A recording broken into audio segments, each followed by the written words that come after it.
up, everyone? Hope we're all doing well. A fight has officially been made between Bo Nickal and Rainier Derrida. Or Rainier Derrida. I don't know how you pronounce his first name. But I'll tell you fucking what, lads. This is great matchmaking. And this fight will be a co-main event for a fight night card. And I'm actually gutted about this one. Mainly because it's only 3 rounds. I wish it was one of those co-main events what got the 5-round treatment. But unfortunately, we don't get that. But that's a bit of a nitpick from me because I actually think this fight is great. I love the clash of styles. And I love what can happen if either man wins this one. And let's start off with talking with the biggest talking point of this fight, Bo Nickal, the undefeated prospect. A lot of people believe that this guy's going to become a middleweight champion one day, and this is the biggest step up in competition that he's got next against Rainier Derrida, a very experienced fighter from another organization. And not only that, he is a UFC newcomer as well. And if Bo Nickal's able to beat him, well, then that looks great for him, considering he's beating a guy who's more experienced and he's also ranked. He's a part of that top 15 rankings. So if Bo Nickal's able to beat Derrida, well, then that means whoever he fights next should be in the rankings as well. And a big critique of Bo Nickal's career, resume, UFC tenure so far is that he's been fighting cans like Cody Brundage, and yeah, I can't even think of anyone else, but he's been fighting some lackluster competition. Just remember Paul Craig, who is an established name, but the performance... And then we have Rainier Derrida. I'm just going to call him Derrida because I don't know if I'm pronouncing his first name properly. But you have Derrida. If he wins this one, well, he takes away the hype from the hype train. He takes the undefeated record off Bo Nickal, a very big prospect in that middleweight division. He takes all that hype and he takes it for himself. And again, he is a UFC newcomer, so it's not like he's been around the block and he's lost several times. No, he's only had 2 fights in the UFC. The fight against Meerschaert, which was a bit of a well, not a toss-up. He won, but, you know, he didn't look overly impressive. And then against Kevin Holland, where he did look impressive, but it's Kevin Holland who's missed it inconsistent. So you have to dock a few points from him for that performance. But now he takes on Bo Nickal, and I think that's fair to say as well, the biggest test of his UFC career. And this fight doesn't just interest me and get me excited because of the possible outcomes. It also gets me excited because I believe we have a potential banger on our hands. Now, I know that Bo Nickal dropped an absolute fucking stinker against Paul Craig.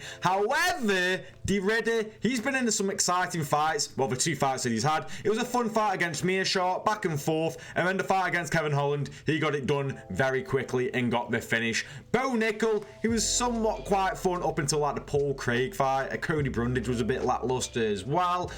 So I feel like this one's going to be a banger. I feel like the grappling, we're going to get some great scrambles. And if it turns into like a cardio kickboxing fight, like we've seen between like Colby and Usman, those are always entertaining. Just shit defense, all offense, sloppy as fuck. How can you not love it? And going into this fight, I feel like all the pressure is on the prospect and Bo Nickal, because he's been talking a very big game, saying he'll smash him, he'll smash that, he'll smash the prosy on the corner, he'll smash everything. He's been talking a big game, saying he's going to smash everyone, make it look like light work.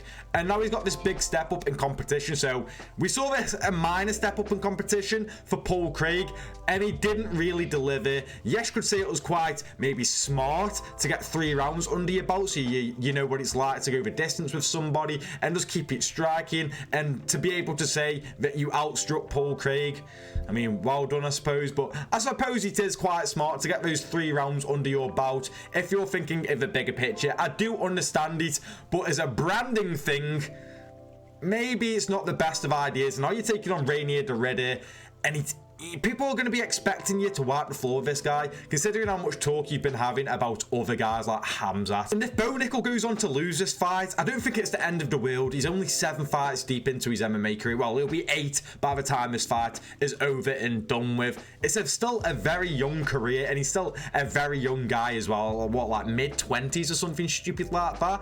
I think is he younger than me? Oh, God, I hope not. But regardless, he's got plenty of time to be successful. People put so much emphasis on people losing their O and make out like, oh, it's fraud checked, oh, that's the end of the career. No, he'll still have a career, but But the only thing is, if he loses, he's going back to fighting absolute cans and nobodies again. I don't think it would be like an Edmund Shabazian where he lost to Derek Brunson, but then he was still fighting quite hard competition and still picking up losses, and now he finds it quite hard to get a bit of momentum, even though he has just picked up a win in his last outing. But I don't think they'll do that. I think they'll still be careful with Bo Nickal, and he'll get the same criticisms as he's getting right now. And if DeRidder loses, I don't think there's going to be anything wrong for him. I don't think there's that much pressure on DeRidder at all. I mean, I suppose there is some, because he's a more experienced guy. People will naturally expect the experienced guy to beat Bo Nickal, and he has a style to defeat Bo Nickal, arguably, as well. But I don't think there's that much pressure on him, given that all the pressure is on the undefeated prospect coming into this, who's talking a big game. If DeRidder loses, okay, he's lost before anyway. He's still new in the UFC. I think he's, what, 34? He's still got some time in the middleweight division. I think he'll get like a tougher path if he were to lose. Like, if you compared Bo Nickal to losing, I think they'll still play it quite safe with him.